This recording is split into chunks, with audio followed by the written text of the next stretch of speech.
Greetings, nerds. This is SNN Nerd. I'm your host, Sarah Belmont, and with me, as always, is our Mr. Producer, Will Polk. How are you doing tonight, Will? I'm doing very, very well, Sarah. I hope you're doing well and had a good weekend. I'm doing well, but I have something to talk about. Okay. We're going to talk about this because I think it's very important that the listeners know that Haagen-Dazs non-dairy ice cream is really, really freaking good, and it's ruining my summer diet. So what flavor? So I started off with the peanut butter chocolate fudge because I haven't had peanut butter and chocolate ice cream in a while. Mm-hmm. Pretty good. Like, the peanut butter is actually a bit watery, but, it's still, you mix it with the chocolate and then you got a good swirl going on. Right. And then I did the truffle, the dark chocolate truffle. My problem with that, though, is there's another ice cream out there that does, like, the hard, cold chocolate mixed with soft, creamy chocolate ice cream a lot better. So the truffle I wouldn't recommend, but I found it, Will. I found the flavor. What's the flavor? What's the magic flavor? The flavor is the mocha cookie chocolate non-dairy, because it's like when you take a piece of cake. Yeah. And you mix it with ice cream. That's what you get in every single freaking bite. Oh, that just sounds divine. It really does. It is amazing. That might actually, that sounds like it would displace chocolate chip cookie dough for me. And it's non-dairy, which is a beautiful thing, people. Oh, man. But, that's fine. I'm glad I got that out of my system because I know you're just dying to talk about the Emmy nominations. No, that's a very important public service announcement. I mean, it is summer. Pockets of the country have been dealing with 100-degree heat, and we're all trying to figure out what's a good thing to cool off on those hot summer days. So, guys, I haven't had what Sarah recommended, but I'm gonna try it. Because it sounds like it's like the perfect thing to bring relief from the heat. Yeah. And I'm a connoisseur, okay? Because it's been a hard road because of this whole non-dairy thing, because of my acne. And I found it, and it's also cheap, okay? I would have to say out of all the non-dairy options out there, go with the Haagen-Dazs because it's good, but it's a little bit cheap, on the cheaper side. All right. I will do that. We have a new Sprout store opening up around the corner, so I'll go check it out. I don't know what that means. No, it's like a natural foods kind of whole grocery store. So a lot of folks are very excited about it. But people don't want to care about what's going on in Durham, North Carolina. They're here to typically hear about entertainment stuff and not our food choices. But if you have some food choices, we're more than welcome to drop a tweet to us or post to our Facebook page. Give us your recommendations. Yeah, and let's talk about Emmys. Jesus, Will. Hey, who got this? Yeah, okay. Let me be producer and get us back on track. Yes, let's talk about the Emmys. I tried to get us back on track 3 times. No, you haven't. At least once. Maybe once. All right. Yeah, so Emmys. Big year. The king was dethroned. Who was the king? HBO. 18 years. 18 years. I mean, of leading the categories, and Netflix finally, by 4, beat them out of nominations this year. It was 112 to 108? I don't know. I mean, does the total Emmy nominations really matter for a network, considering how many TV shows are produced now? I think it does matter. I mean, I think in this environment of cutting the cord, I think it's relevant from that standpoint. What does cutting the cord mean? When people to watch their movies on HBO and cable TV services, and now things are flipping over to what gets so much of our entertainment from streaming services like Netflix and Amazon, Hulu, etc. That's all I can say. Maybe. That's just my thought. I could be wrong. No, I think it's a fair point. It's just it doesn't do anything for me personally. Yeah, I know. Well, I don't have to be honest because I think it's I saw that headline now that you brought it up, and I didn't think much of it because I also tend to disagree with the Emmys. Because Leftovers should have got more appreciation from them, and that never happened, so I'm still pissed off about it. You gotta let it go. You have to let it go. It's an interesting, like, Emmys these days have been a lot like the Golden Globes are for me, where I feel like it's just to get as many famous people screen, and really viewership counts. And I don't think that that's fair. I don't think viewership should count. Like, viewership, I don't believe counts for the Oscars at all. Like, there's a lot of films that get nominated and end up winning, not because the whole America population watched them, but because of the art form. Yeah, definitely. I mean, really, how many people, whenever the nominees, for example, for Best Picture come out, honestly, unless you're like a super film buff or whatever, John and Joe Q Public, they're not big commercial successes. I mean, they probably make their money back, but they're not like the big multiplex, everyone must see this. Now, after it wins, it'll have obviously a period where everybody will, you'll see spikes, I'm sure, in Netflix and other things where people are checking out those best pictures because, now, there's a lot of buzz around it. But prior to it, nah. Mm-hmm. Yeah. I also think it's interesting, like, you brought up HBO and Netflix. Marvelous Mrs. Maisel is on Amazon, and they had like 14 nominations. They did. And I think, like, that's insane. That is insane. I mean, I think it is, a lot of it too is, I mean, I know it didn't help the big picture. I was bringing networks up. Mainly, it was just more just seeing maybe the changing of the guard from cable to streaming, in this case Netflix.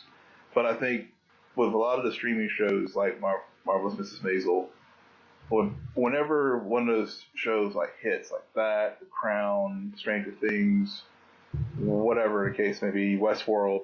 But my point is, once those shows do like hit in the public consciousness, I mean, they just really do drive the conversation and drive eyeballs to them. Like the Handmaid's Tale on Hulu last year, and even. Yeah. But I mean, I think also it's hard for TV because we have a short-term memory, and a lot of times these shows will come out and early on in the season, and then there's a delay before the Emmy nominations are made.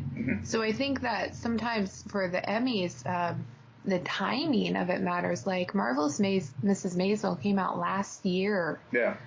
Shortly after after the most recent Emmys. So I think it's really interesting how that show still did so well. And I think partly because of how well it did it with the Golden Globes, that's really why they're continuing that success. Yeah. But I don't know. I think it's interesting because Mr. Robot, like, that show will come out again right around the time when the Emmys are airing, and it probably will like be the big thing everybody's talking about, but because it didn't hit the TV screen. Yeah.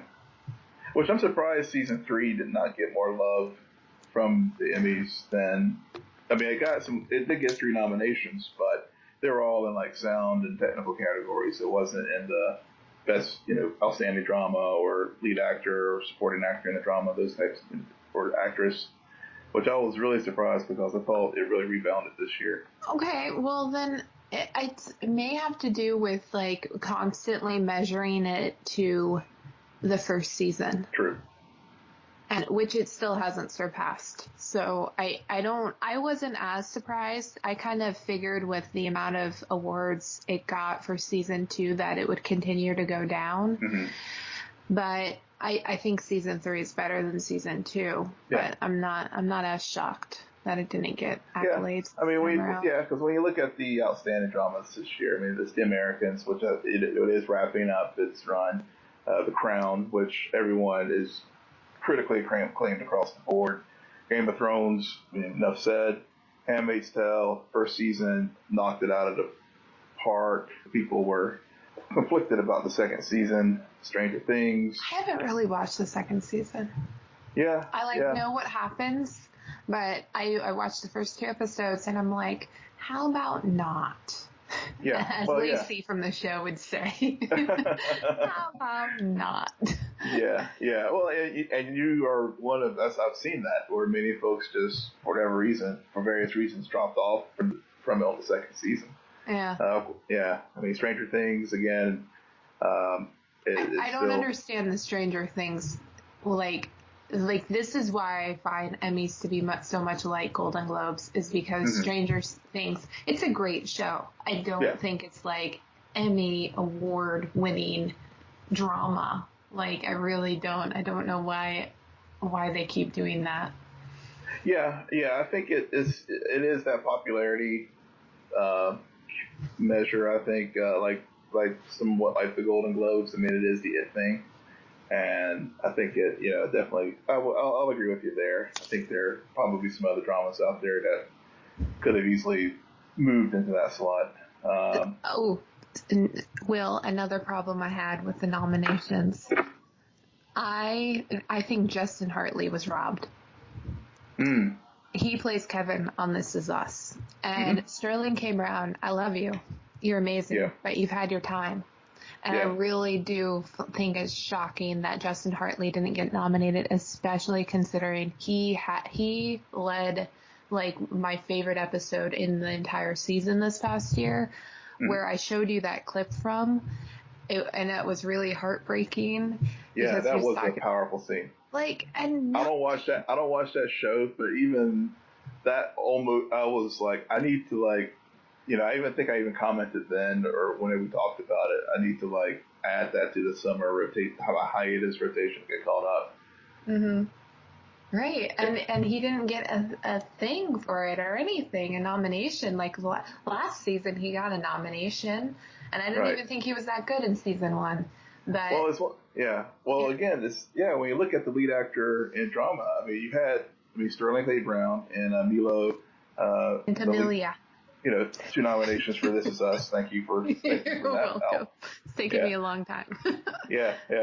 I mean, you had Jeffrey Wright and Ed Harris for Westworld. So basically, the only the 2 shows that other nominations was Jason Bateman for Ozark, which I know you're probably like, when you saw that, you're like, what? Because I know you fell on that show midway through, and Matthew Reese for The Americans. Is that the parting gift for thank you for your last great season, Well, it'll say something if he wins. If Matthew Reese wins, then it really is for more his entire run on that show. If Sterling K. Brown wins, the Emmys are more and more Golden Globes.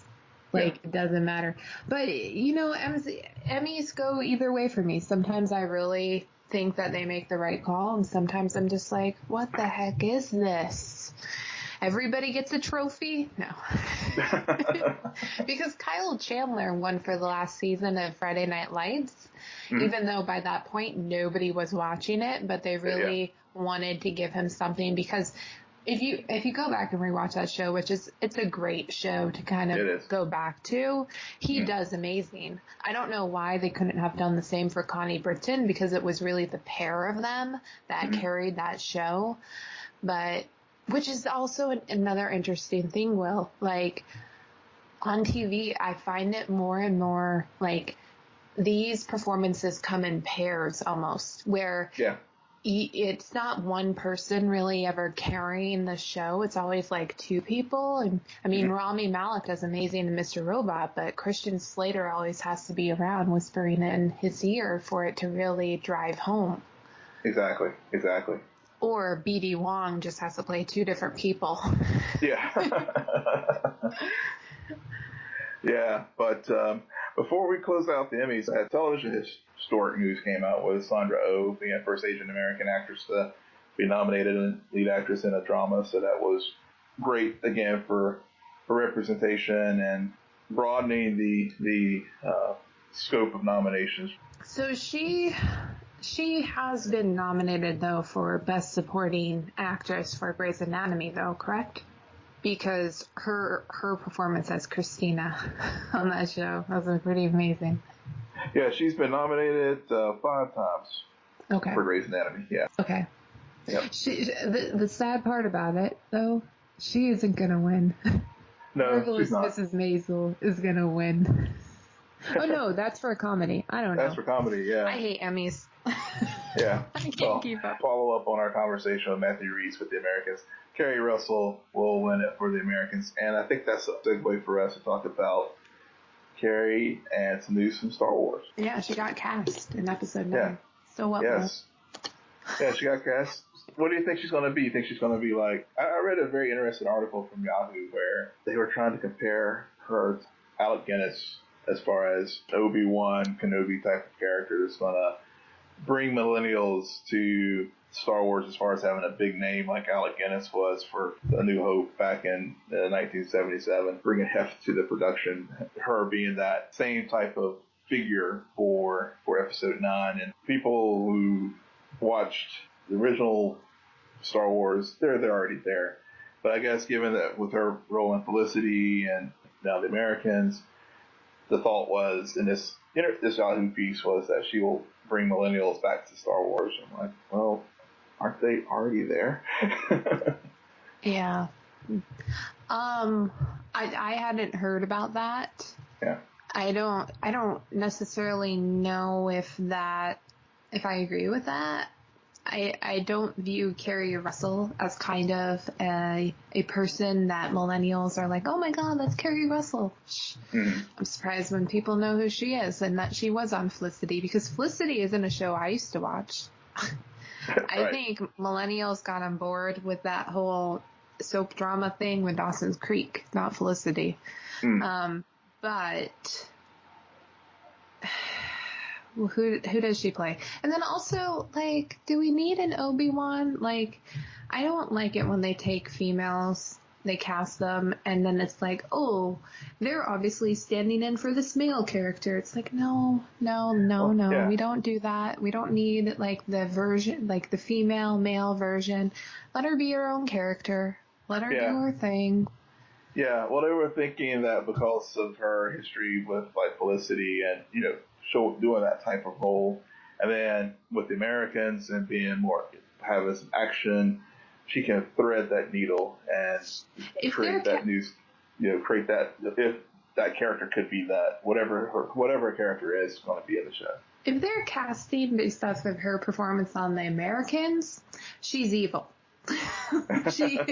They're like, I have only seen a few episodes of The Americans, but she is not friendly. She is not a good guy on The Americans. She's a gray Jedi then, because she's got some darkness in her, and I think she can pull it off. I think whoever wrote that article was obsessed with Felicity. I think, yeah. I'll have to share it with you. I'll post it on our Twitter page too, so folks can read it. I mean, and I've also seen the things out there where they compare her to Daisy Ridley looks-wise, and I will give the casting person credit. If Kerry Russell ends up playing Ray's mother, those two look a lot alike, and I can totally see the family resemblance, which I always liked that theory that came out in episode 7 that Ray, even though she's shown as being a good guy, her lineage traces back to the dark side, because Kylo Ren's does the opposite. And I always thought that was a really cool parallel to play with. So, and a part of the reason why I'm not as speculating about this news or the B. Williams news is because I learned my lesson with episode 8. We don't speculate about this, guys. They will crush our hearts. Yes, they will. They will. And you're not.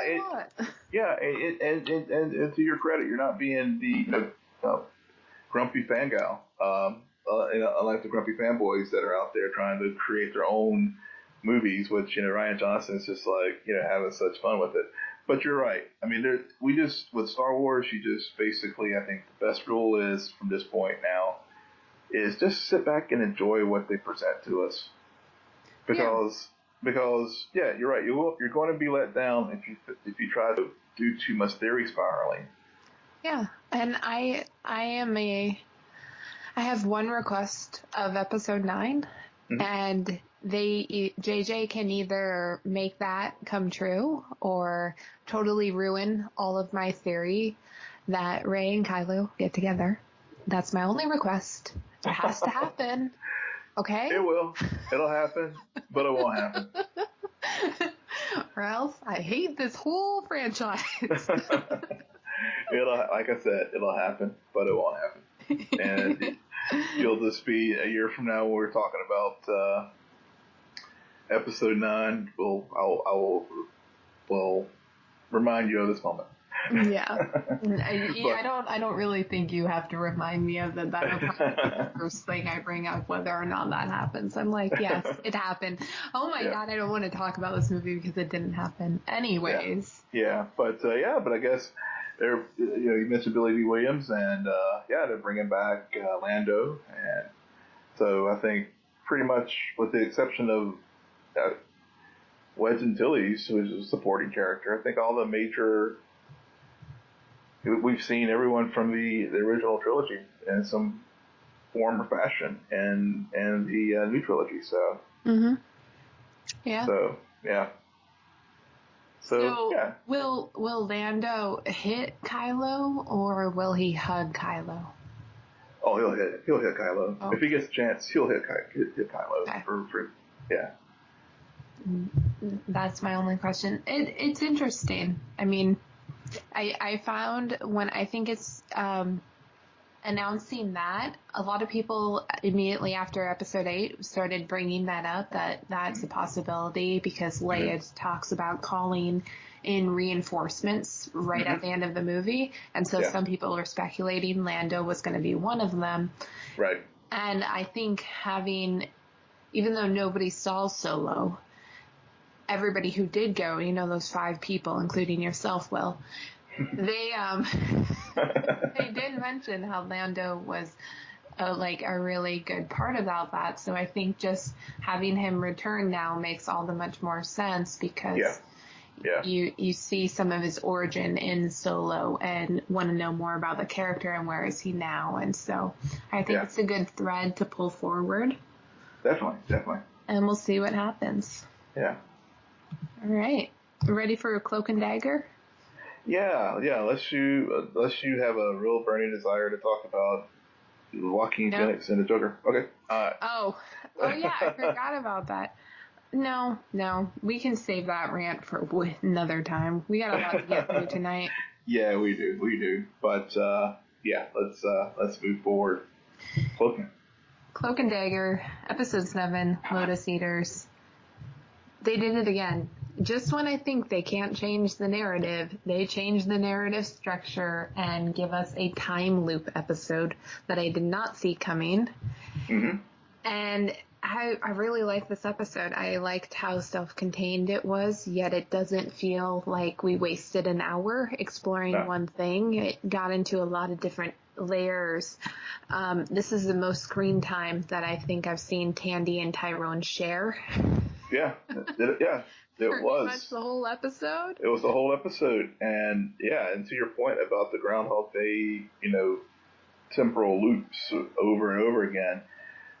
Been as a well-worn trope, but you're so right that the emotion that they brought to this and the deepening of Tandy and Tyrone's relationship was really.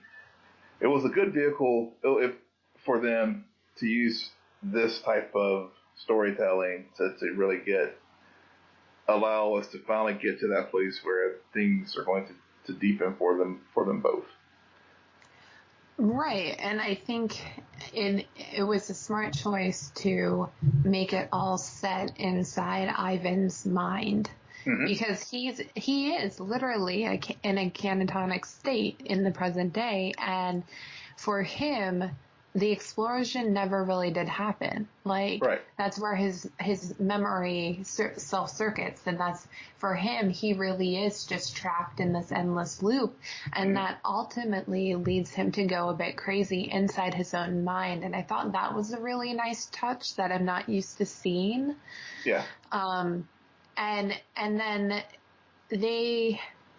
and what I also didn't really see coming, and I'm the stupid person who was just like, oh my God, that is Tandy's dad. And then it was until later where Tyrone explains, like, that's not your dad. That's who Ivan has thought he was and what he knew about your dad. And I thought that was another twist on perception, which as we're watching this season, I find that this show does a really good job showing perception and how it impacts the decisions these characters make and how it impacts their lives. Probably because they have two central characters instead of one. So I think that's interesting. Yeah. I think that was, with the perception and and using Ivan as the vehicle to really give Tyrone the opportunity to really speak truth to Tandy. Because up until this point, it has been Tandy, Tyrone dealing with Billy's death, and Tandy being the one who has given those hard truths to Tyrone, and pushing him to try to change the narrative and for his story, and how he's trying to get closure for what happened to Billy, and trying to make things right for that. This episode where Tyrone was just like, Ty was like, I'm done. This is crazy. I tried closing the valves, didn't work. We got to get out of here. And then Tandy, like as you mentioned, she hears this voice on the other side of the line, and even though we later learn is what Ivan thinks of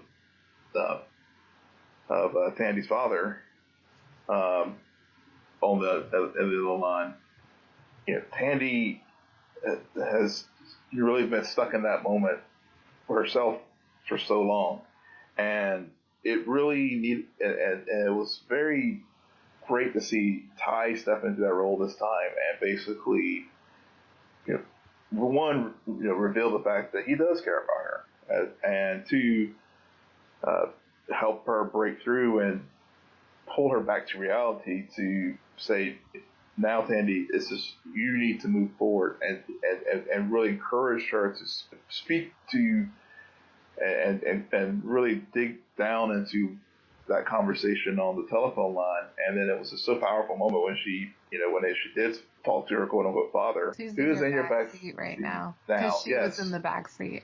Okay. But it was, but I mean, he had to get her to do that so she would get out of this loop and pull back to reality.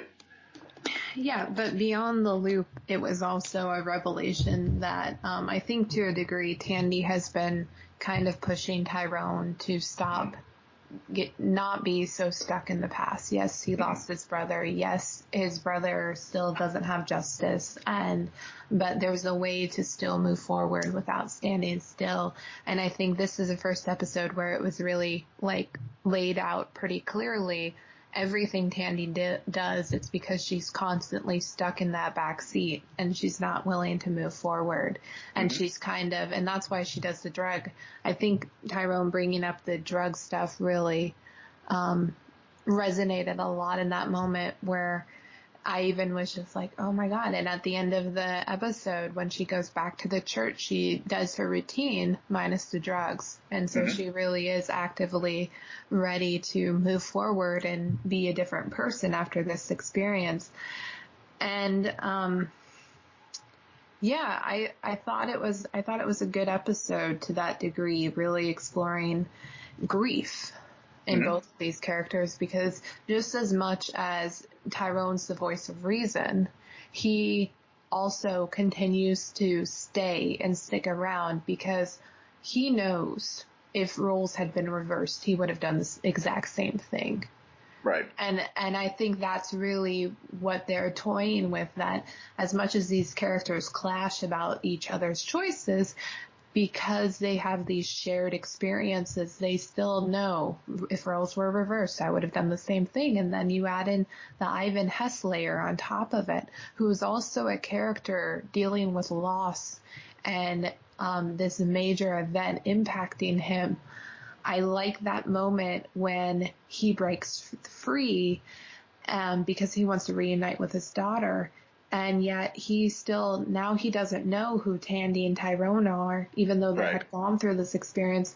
And I do still predict, like, Ivan's not going to be a good guy, which makes this episode retrospectively probably going to be much more powerful, especially when that dark turn occurs.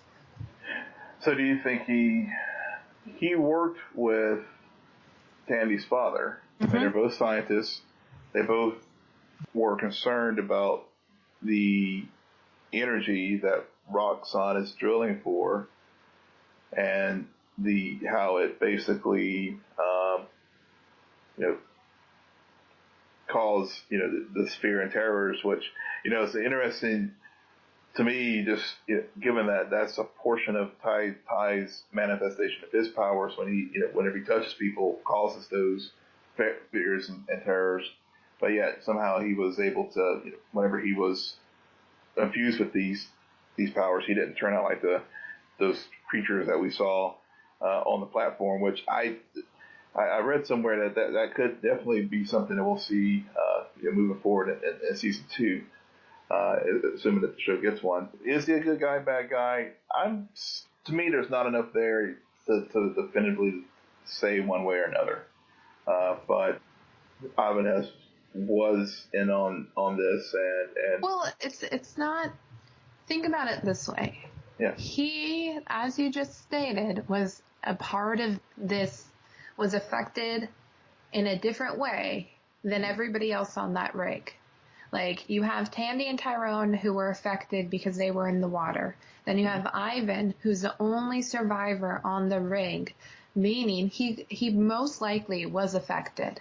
Now, he's been in a connotated state, so we don't really know if he has any powers, but I think he's probably going to have powers, and then that's when I think the power's going to do the corruption, which is a really smart idea for the writers to do, because we already have a reason to sympathize with him. That relationship between him and his daughter, and that parallel between Tandy and her father, really makes us feel connected and want to see like a happy ending for those characters. But then if not only the explosion occurring and his involvement in that, but also now being affected with this power that causes him maybe not to make the right choices, I don't know. I mean, we can only have Roxxon, the evil looming cloud that is Roxxon, be the bad guys for so long before we need more of a character portrayal. I don't know if that made sense. Yeah. But yeah. No, it makes sense. I mean, it does make sense that you're right. This corporate entity can only be it is the placeholder villain for season 1. And and seeing what happened from Ivan's perspective on the rig, and him explaining what happened to Tyrone and Tandy, and then also just the prior couple episodes where Mina also talks about the energy burning that's 10 times hotter than oil.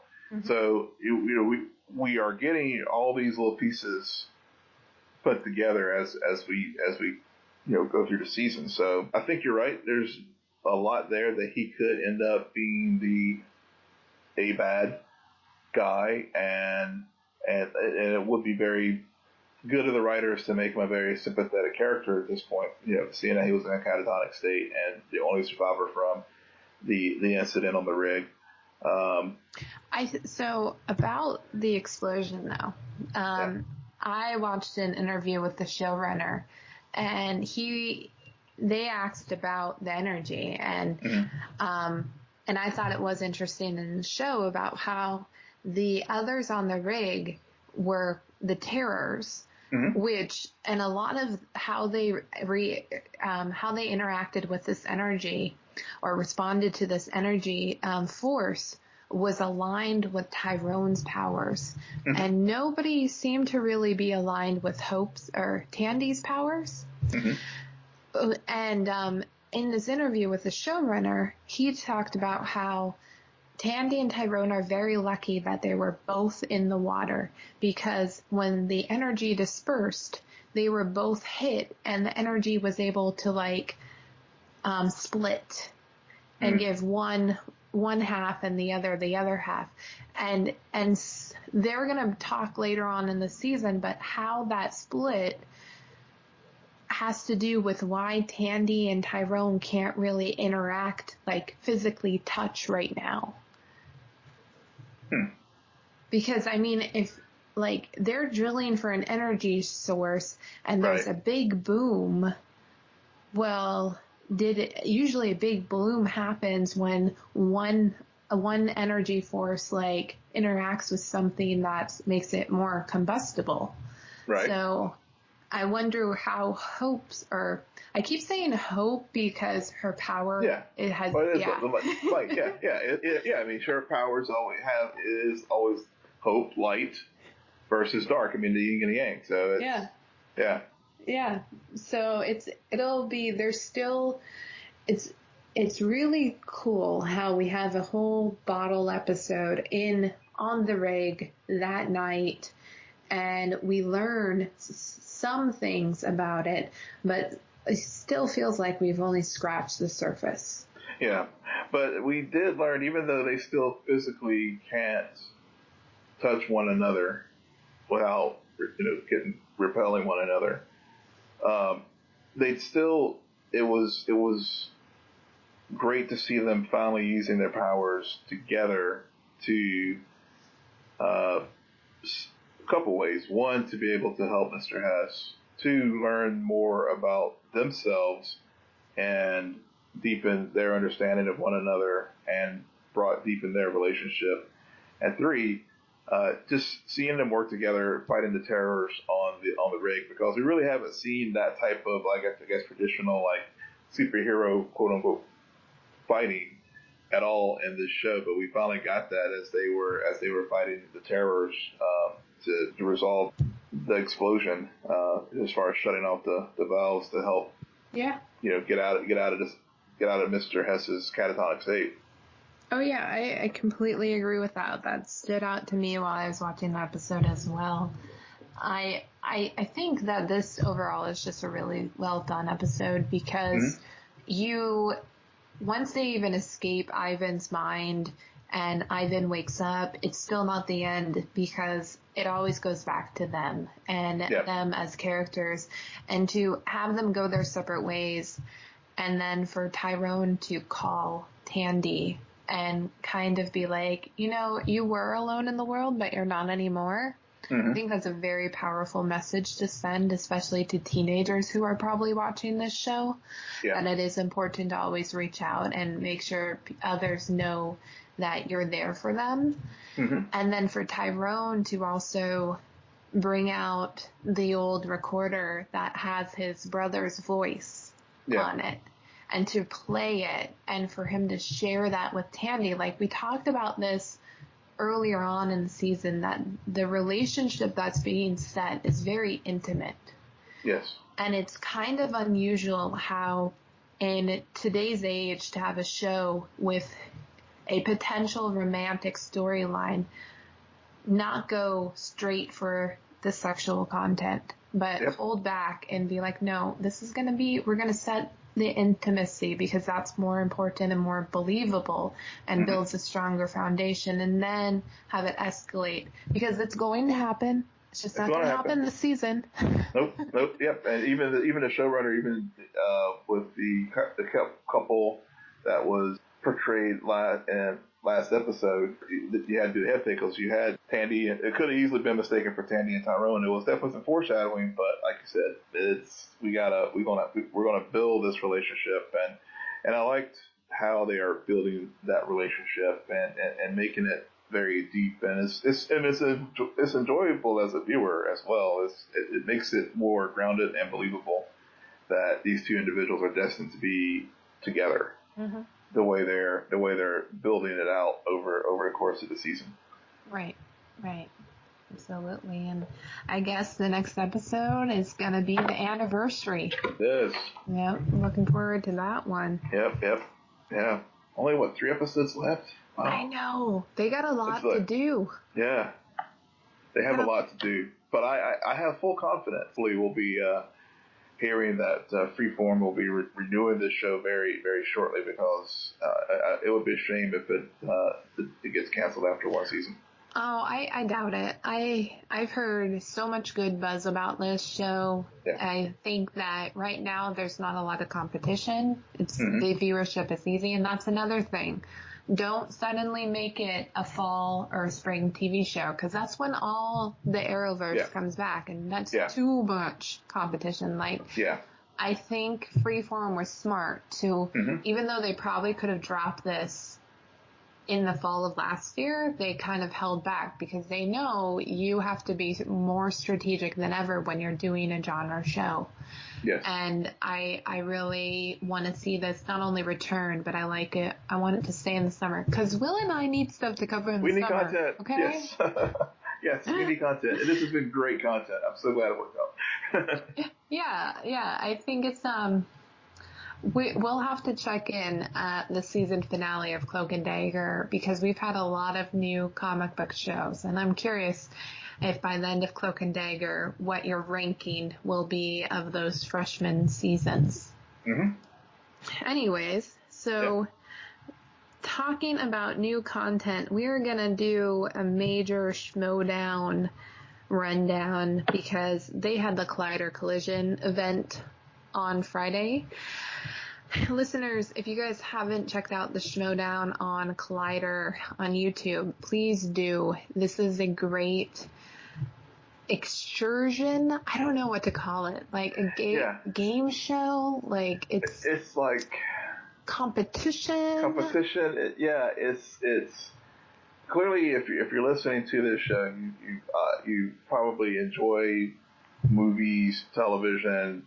Probably have a lot of movie trivia knowledge probably stored up in your head, that for either trivia night or out at the local pub or whatever. And this is your show, because you can really deep dive into really tough questions and some easy questions, but it's built around like the WWE context. So if you like WWE and you like movie trivia, then this is your show. Yeah, and it's easy. It's easy to watch. It's easy to follow. It's entertaining at times. And I want to say, first of all, one of the reasons, they did Collider Collision last year, and I didn't really like it. I think they had majority of the good matches. Majority of all the matches that aired were good.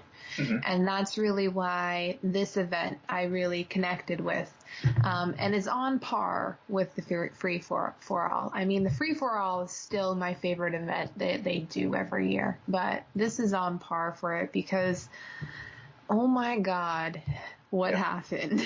A lot happened. Yeah, a lot happened. Yeah. Make sure you set aside, there's 2 videos on YouTube, set aside a good chunk of your evening, or break it up over a few days. Try to avoid spoilers if you can. If you've watched it already, keep listening, but if you haven't watched it, watch it and then come back and listen to us. Yeah. Now, you can skip Damon versus Green in the Star Wars division. I feel bad for Damon, because the kid worked hard to face Sam Witwer for the belt. And between Sam Witwer's celebrity and Mike Kalinowski's little, hey, I'm going to mess with the matches, he's now, Green wasn't any competition for him. I'm sorry, he just wasn't. No, it was, just fast forward, trust us. It was a slaughter. It was a slaughter. Just don't waste your time. It's easy, yeah. So you already can knock off about 30 minutes right there. Yeah, and then knock off about another half hour, then our geekdom. No, events like this are not for division, bracket, playoff type matches. They're just not, because when they are, then you get these matches where it's like a warm-up. And Cushing deserves so much more. Yeah. And again, Mike freaking Kalinowski, stop messing with the matches. I know he wants to take down the system, but I want to be entertained. Yeah. And if it's your first time watching a Schmoedown, you're just like, really? Yeah. So don't, if you're gonna, for a massive collider collision, for a massive event where you could be getting first time viewers watching this, who really don't know a lot of the backstories and the storylines and the factions and stuff, have strong undercards, because because if not, it could really turn off new viewers. Yeah. I just, and about this whole Kalinowski thing, like, Will, I want to hear your take on it, because for me, even though I'm like mixed, 50% I understand why he's doing this. The other half of me is like, dude, they gave you a shot to get a first contender match way at the beginning of the season, and he blew it. Yep. So why is he so mad at Harloff? It's a definite study in ego, and ego going wrong. Because if again, as I said before, if you're going to do a power play and you're going to try to monkey with the product, and if you're going to tinker with things, tinker it for the better, not for the worse. And Damon versus Green and the inner geekdom with Cushing and Zipper, it just, and even the Machine versus Howard versus Andreyko match, I mean, what was going on there? I mean, okay. I want to talk about it, because I kid you not, during that first round when Andreyko kept getting answers wrong, I was like, did Mike mess with the questions? I seriously was sitting there like, this doesn't, like, Andreyko knows his crap. A good historic match to watch is Andreyko's debut, because he debuted with Bibiani. And they are the first competitors to have a perfect first round. And I think Andreyko missed one on the second round, and that is the episode where Bibiani does a perfect game. It's a historic match. It's a great match to watch. And so that's where I was like thrown off in the first round when Andreyko's behind. Like, that's not supposed to happen. But I will say, I don't understand the Machine, but Stacey Howard, even though she really came in third in this match, I think she is an underrated player, and she can do some damage when the questions go her way. Yeah, I mean, that day was just, this wasn't her day. The wheel was not her friend, that's for sure. Definitely not.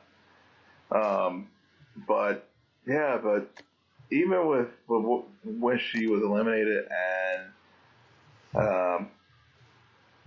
Machine just she the wheel was her friend, because she was able to just clean up with the romance.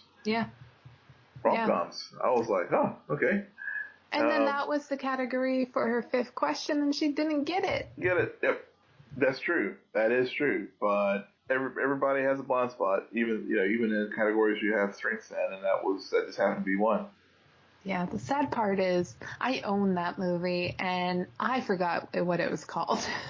Because I could picture some of the scenes in it, and I'm like, what is that movie called? I know it.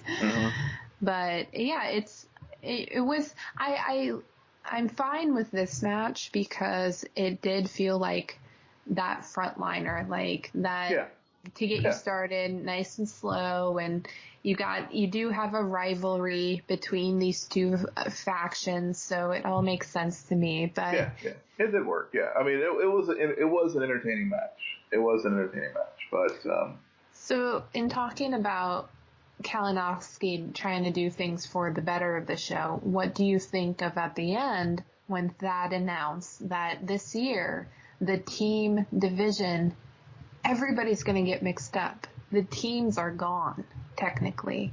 Yeah. All the names are thrown in a hat. Team partners will be chosen. Brackets will be formed. I'm looking forward to this chaos, actually. Because what better way to if you're going to blow things up, just throw a hand grenade in there and just do it, and just see how it falls out. Yeah, and there's something about fairness. Like you could be a mid-level team and then suddenly you find yourselves partner with a really strong player, and next thing you know you're on top. So I think it's it's going to be interesting, the pairs. I have a few dream pairs. Like, a part of me really wants Roka to get paired up with one of the members of Team Action. Oh. Just for giggles. Yeah. Get paired with Bateman, that would be awesome. Roka might forfeit just for the sake of it. But yeah, like Roka and Bateman together could do some severe damage. Yeah. I don't know, but yeah, I'm really curious about how the pairs that'll come out of that and the new alliances that will form. All right. Well, enough delay. Speaking about Team Action. Yeah. Guy versus Merle. Wow. What a round. Is that it? Like, did you throw your TV? Did you throw your laptop at all? Because I knew you were going to be pissed watching this. I was like, what the? When Merle started getting behind, no way. This is the fix is in. Yep. Yeah. Something's going on here. Did he get so hyped that, once go time happened, he was just like, was he spent, and he just went out there and just had massive brain farts, like, all throughout, the rounds, because, I did not see that coming. I really did not see that coming. And I know most of just looking at the Facebook Schmoedown group reactions after that, despite all the grumbling about the spoilers, everyone was just shocked as hell. I love your face during that. And your reaction GIF to me whenever you finish watching it, and I mean, wow. Yeah, it is the biggest upset of Schmoedown. It tops when JTE beat Bibiani, because this is Dan freaking Merle. I'm sorry. Yeah. He really is one of the best. I'm not going to say he's the best, because anytime somebody claims that they're the best, they always get beat. Yeah. Bibiani did that. But this is one of my favorite matches of all time, because you know who's supposed to win. And then as soon as, like, this is really when the antics kind of, maybe they do work. Maybe you do end up getting in people's heads. I don't know. Maybe it's a distraction. I think Guy did. I think he did, because, I mean, dude can, like, be like an annoying ant, like buzz, because he just, I mean, something just caused a disconnect with Merle where he just, he was way off, like, Well, it didn't help that he had Pixar, and then he made the decision to re-spin, and he got opponent's choice. Yep. That was the failure. That's where he it could have been if he had that moment over again, he would have stuck we would stick with Pixar, because that was where the match. That's where he lost the match, when he did that. Yeah, and then but then you think, okay, well, maybe in the third round he's going to get all three of his questions right, and Guy is going to fumble. But yeah, he stole it. Like, another reason why this is the biggest upset is because it's not just that Guy beat Dan Murrell; it's that it was a technical knockout. Guy didn't even have to answer a third round question. Really? Yeah. I mean, yeah. It's like, wow. And he knew Dan's question because, I'm sorry, this is going to sound very stalkerish of me, but I know this because I watch Action Anatomy on the Popcorn Network. You're welcome for the plug, guys. But the only reason why he knew that is because he's obsessed with Tom Hardy. So that's the reason, because I could picture the images in the trailer, but I couldn't figure out like what the name of that movie was. And as soon as I heard Child 44, I was like, oh yeah, Child 45, of course. Nobody saw that movie though. But you, yeah. Clearly you saw it, but.